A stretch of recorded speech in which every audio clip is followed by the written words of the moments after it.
Hello, warriors. Welcome to the You Movement. I am B, and I promise you a real-time look at a spiritual awakening as well as a healing journey. Now, for those of you that follow me on social media, you know that today was a monumentous day for me. I did my first solo long-distance drive ever.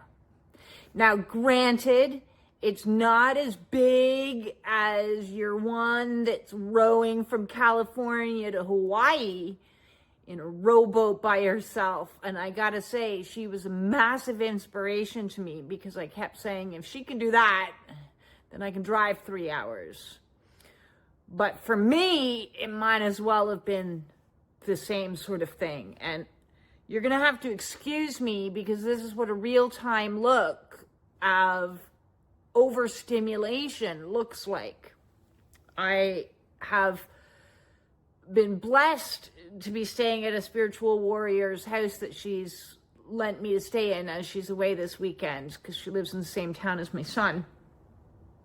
I've taken her couch cushions, put them down on the ground to get grounding, my duvet that I brought, and my very heavy weighted blanket. This blanket is 20 pounds. It's very heavy. So as somebody who is autistic, somebody who's been through a momentous day, and I'm going to get into that, this is what reality looks like. Okay. Reality, yes, I had a happy moment and took a snapshot and yay, look at me in front of my car. I'm doing awesome moment on Instagram. But reality is, since I got home, I've had to lie down and I've been doing a lot of somatic rocking and soothing my nervous system, which is going like that. Now, for those of you that don't know my story, I learned to drive last year. 8 months ago is when I got my second level license. So Canada, you've got 3 levels. I don't have my full license yet. This is my second level, which means I'm legally allowed to drive by myself. But I have one more level to go before I have a full license. And the reason why I didn't get a license until the age of 52 last year was, one, I had a terrifying fear of driving. I had multiple accidents when I was younger.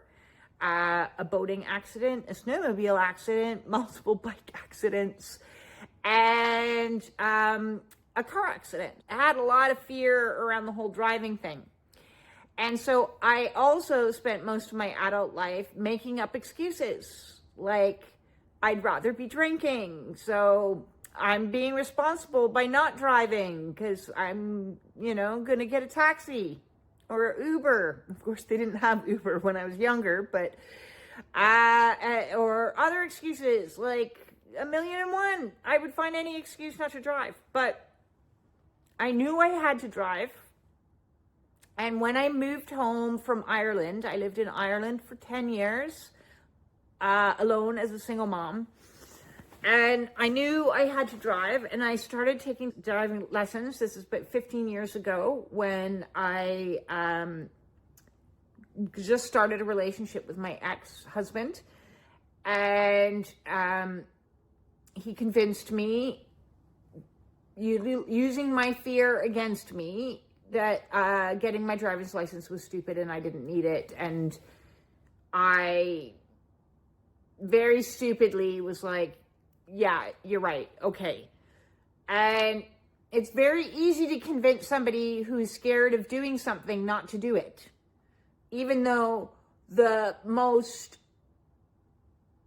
kind and caring and, helpful thing would have been to actually, you can do it, keep going, when somebody tries to convince you not to do something, you have to ask why. And the reason why was me not driving meant that he had more control over me. And I highly recommend for people out there, if you're wanting to have independence and freedom in your life, it doesn't matter what age you are, learn to drive. It's a life skill you need. Learn to drive. And so on my awakening, Kundalini has been like, you need to do this, you need to do this, you need to do this. So first it was, you need to stop drinking, you need to stop smoking, you need to stop dyeing your hair. Like, I mean, the list went on and on. And then it was like, you need to learn to drive. And I was like, no, I don't want to learn to drive. Don't want to. Can I just Uber? Can't I just have a rickshaw? Yeah, I probably would have happily hired a rickshaw guy. But no, I had to learn to drive. So last October, I got I did my test, and I took lessons last year, and I learned to drive. So today, I drove 3 hours on the busiest highways in rush hour, and I survived. And I was super proud of myself, like beyond super proud of myself, because to me, that was huge. That was like climbing Mount Everest. It was monumentous, okay? Yeah, I understand. To other people, it may not be a big deal, right? But to me, it was a big fucking deal. Big, huge deal. And the reason why I drove this way is because I wanted to come see my son, right? It's my job to come see him. And so I've come back to the town that I used to live in, which is also insanely emotionally overwhelming, because immediately my nervous system is on red alert. Am I going to bump into him? I'm going to see him? Is he going to be at the restaurant? And of course, that's just hypervigilance, which is then kicked into gear, because I'm now no longer in my safe house 3 hours away. I'm back in the city that I once lived in. And so I wanted to take my son out for dinner, and I haven't gone out to a dinner, a restaurant. I was trying to remember, but I'm going to say it's probably been about a year, if not more. And maybe the last time was like a quiet lunch somewhere, but I haven't been to like a busy restaurant years. So there was people everywhere. There was music playing. There was lights happening. There was, oh my God, so much energy in the place. And I was like, oh my God, how do people do this? Because I have been living like a hermit on my spiritual awakening. I have been literally living like a hermit. I live in the middle of the back of beyond, in nowhere, in a cabin with like, I can go days without even seeing a human, like, let alone talking to one.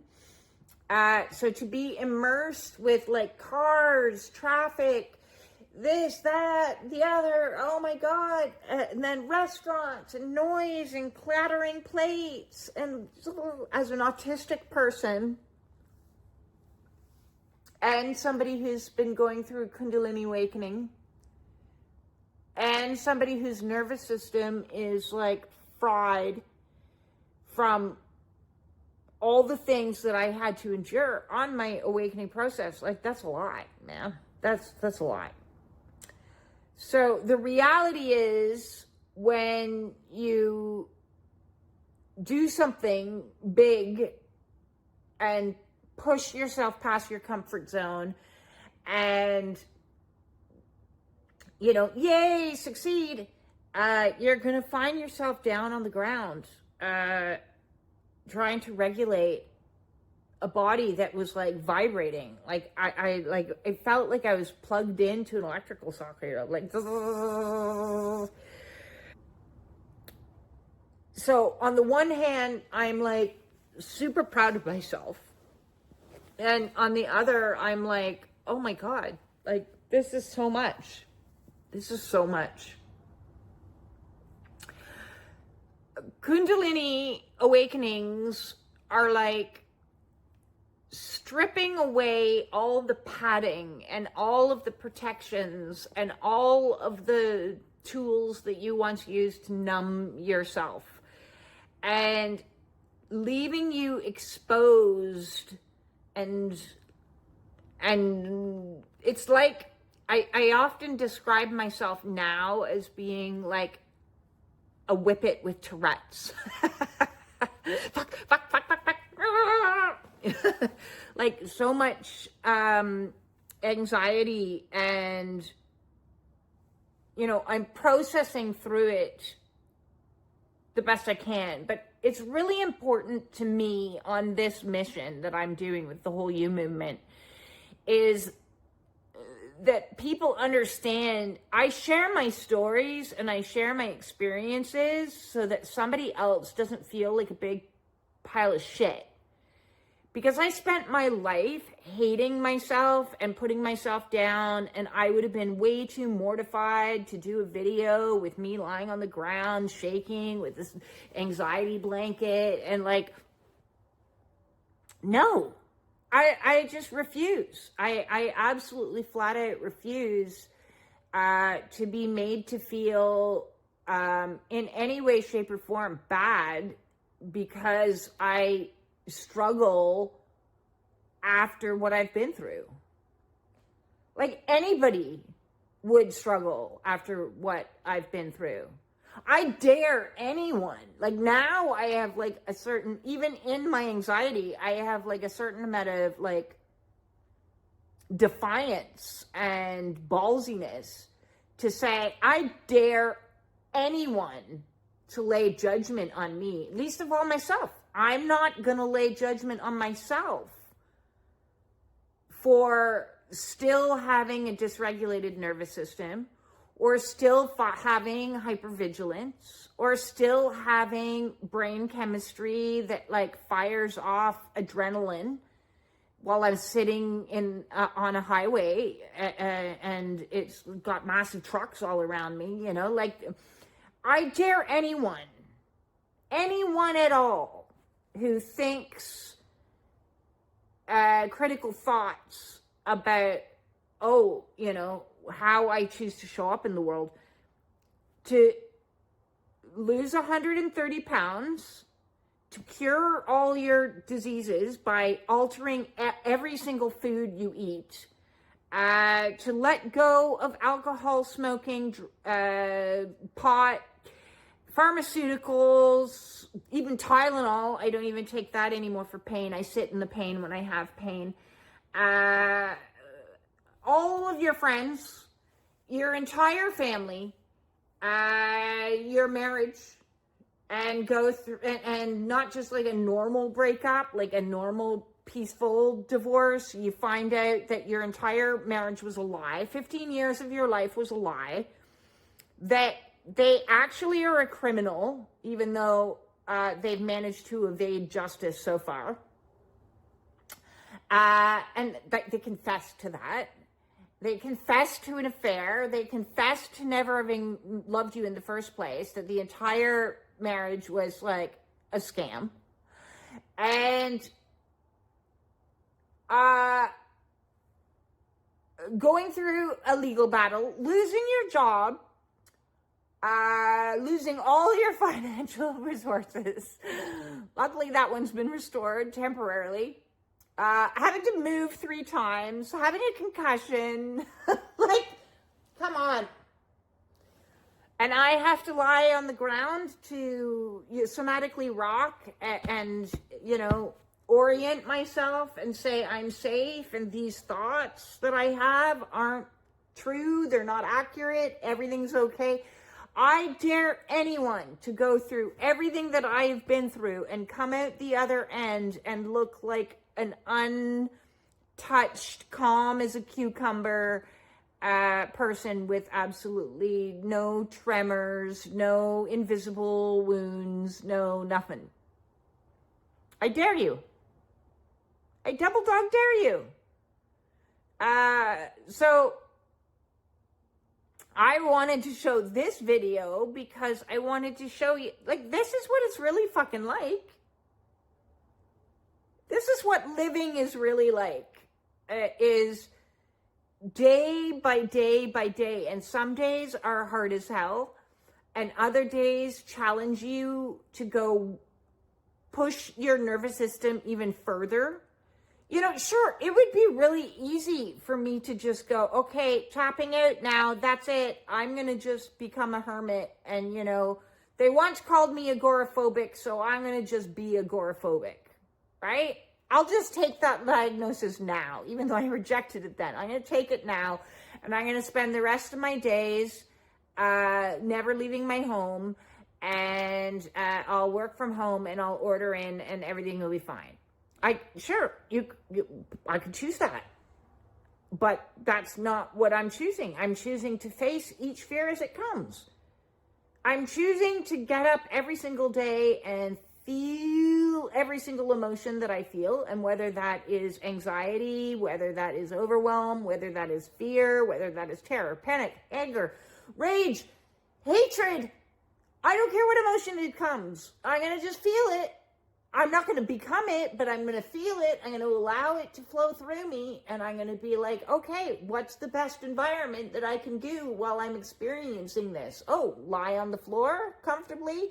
Okay, I'll make a little nest. Like, I brought my duvet with me, and I'm just like wrapped up in my comfy, cozy sheets with my comfy, cozy things. I'm going to do what I need to do to help me through this moment of what I'm purging now, because this isn't where life ends. It's not like, okay, yay, my first solo 3-hour drive. Well, I got to do another one on Sunday to get myself home. And then what? And then I got to take another adventure and push myself one step further. And then I got to do another adventure and push myself one step further. It's always going to be a state of pushing ourselves one step further to experience things, because that's what we're here to do, is experience. We're here to experience the good, the bad, the ugly. All of it. And none of it is wrong. And we got to throw out this belief structure that says some of it is wrong. None of it is wrong. If we're constantly oh, now I'm having the experience of what it is to be poor and being $36,000 in debt. Oh man, this is a shitty experience, but I'm going to experience it fully. Oh, now I'm having the experience of what it is to pay off my debt. Woo, that's a great feeling. I love it. Now I'm going to have the experience of going to a restaurant and being around people for the first time after being a hermit, because that's what Kundalinis do, is isolate you. And then it says, no, it's time to go out and experience the world again, experience people again. And you're like, nah, I don't want to do that. Doesn't matter what you want. I was joking to a friend the other night, honestly, the very notion of free will is kind of laughable to me now. There is no free will. I don't have free will. I signed my free will over to the being in the service of God, which means experiencing fully what God wants me to experience. It's not my, otherwise, if it was up to me, I wouldn't have experienced any of the shitty things I experienced. I would have, chosen to be, what's her name? It's flown right out. Actresses. The one that does all the great accents. I can't remember her name right now. But we'll pick my second favorite. Susan Sarandon. I would have been Susan Sarandon if I could have picked my life. But that wasn't what... I didn't have free will. And I didn't get to be Susan Sarandon, because Susan Sarandon was already Susan Sarandon. I had to be me. And my experiences were crapola. That was my job. My job was to experience the crapolas. And then I could come onto YouTube and share with people, hey, yo, I know what it is to be adopted, to be abused, to be raped, to have all these horrid experiences in your life and dysfunctional marriages and marry a narcissistic asshole that pretends to be a good guy. Oh, I know all about the good guys. The good guys. Yeah, whatever. I ain't buying that no more. Because I've had the experience. I've learned everything the hard way. And I'm going to keep learning, and it's going to keep being hard. And then it's going to be like a moment of like an Instagram photo. Yay, I had a happy moment. And then it's going to be another hard lesson. Whether it's new job opportunities that come in, it's not going to always be yay. It's going to be, oh my God. And I'm talking about new job opportunities. I am hosting my first women's in-person event on Sunday. And granted, it's a beta test, so it's a small group, but we've already booked for every other month. Every full moon, we are booked. I am co-hosting an in-person event locally. That's huge. That's huge. So that's going to push me past my comfort zone. And then next will be in-person retreats. And that's going to push me past my comfort zone. And it's going to be challenging. And then at some point, God is going to shove people in my face. Friendships, relationships. And that's going to be hard and challenging. It's not going to be like skipping through the daisies. Everybody thinks when you start getting what you want in life, it's going to be just amazing all the time. It's not. It's going to be hard. It's going to be hard. Doing things you've never done before, even if they're good, is hard to do because you've never done it. And then you'll get a really like bad case of first day-itis. At least that's what I always call it. You know, when you start a new job, your first day feels like nervous. Oh my God, I want people to like me. I want it to go okay. What if I make a mistake?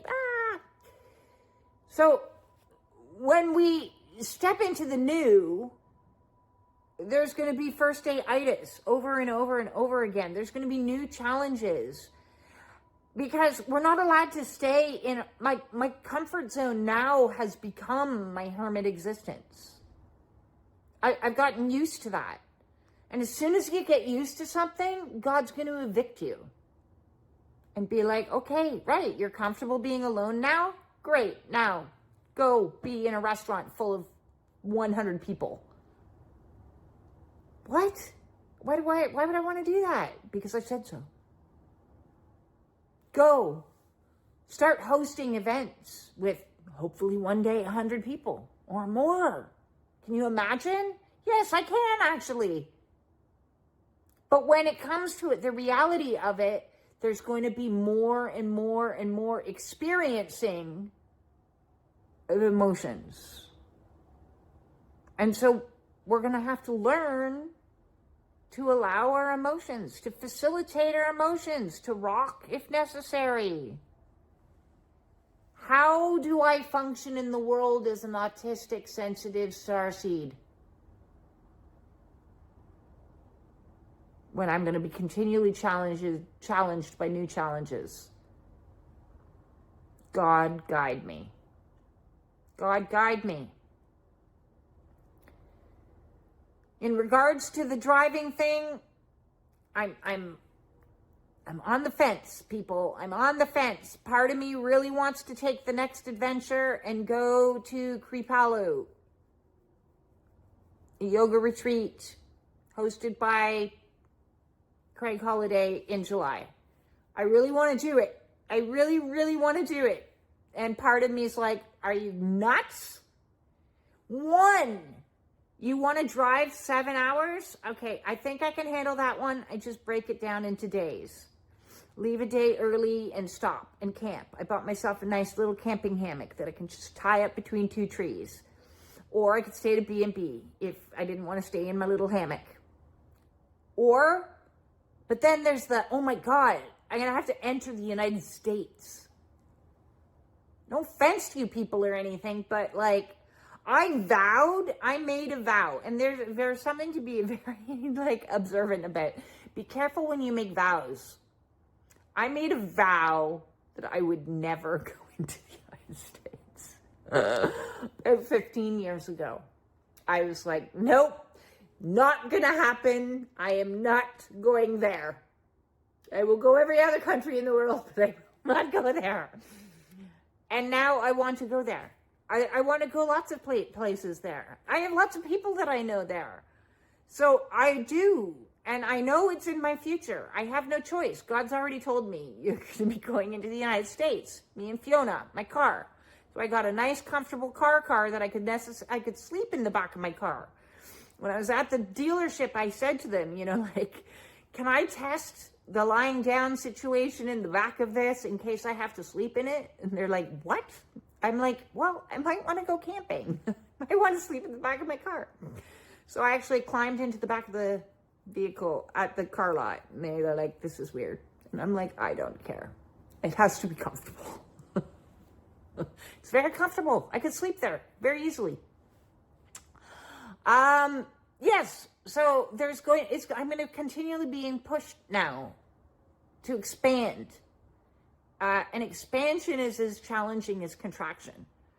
First, your world contracts into like nothingness. You give away all your people. You give away all your stuff. You give away your home. You give away your money. You give it all away. It goes away. It's not like you give it.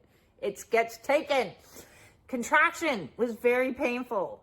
A lot of grief in that process. And now I'm in this like expansion. And of course, it doesn't just happen like contraction is strange. It's like, it's constant like this. So now I'm going into like a more expansion stage, and I'm going to be pushed to do different things, like go to different countries.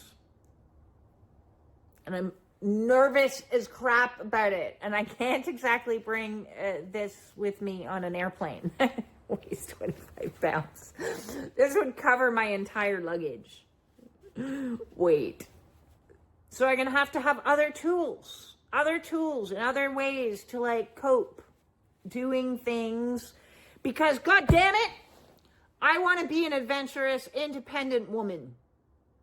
I may not want to row from California to Hawaii, but I respect that woman that's doing it. And if she can do that, then I can drive to Krippalo and go into the United States, even if it is on a new moon.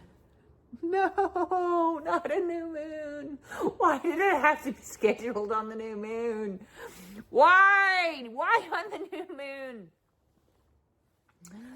I can go to Croatia. I am going to make this happen. I have the ticket bought. I'm going to Croatia this year. So I am going to force myself to do things I am terrified of doing. Because that is what is being asked of me. And I'm going to laugh at myself as I have to lie on the floor and wiggle and scream. And when I was in traffic, this was good. Cars are great places to release some rage and angst and stuff. When I was stuck in traffic on the 401, which is the busiest highway in Ontario, and we weren't going anywhere. It was stop and go, stop and go, stop and go. My Google froze and it said 28 kilometers, 33 minutes. It said exactly that for half an hour. And I'm like, I have driven more. It should not still be at 28 kilometers. So I'm screaming in the car and laughing my head off as it still says 33 minutes. 33 minutes. For half an hour, it said 33 minutes. But it was a great place. It gave me an opportunity in that moment to release some energy. I was screaming at Google, I've gone further than 28 kilometers. Oh, yes. We need to release all the emotions. I'm going to leave you with this thought. If you are struggling with emotions and you need somebody to talk to, then please book a one-on-one with me or join the Spiritual Warrior Support Group. That's what we talk about. That's what we talked about today on today's meeting, was talking about releasing repressed emotions. We would love to have you join us. With that said, I'm going to get back to my rocking. And hopefully get some sleep, because right now the energy is going through my body like this. I'm sending everybody all my love. We got some crazy energy coming up talking to all the astrologers, you know, we've got this Chiron in Taurus.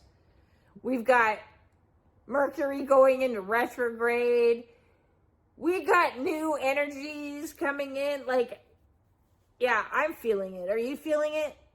Are you feeling an impulse to make moves, make changes, get out of the isolation, take on a new job, move, do something exciting, pick up the phone, text somebody? Oh, spiritual awakenings, man. Cuckoo, ka-choo. Peace. In.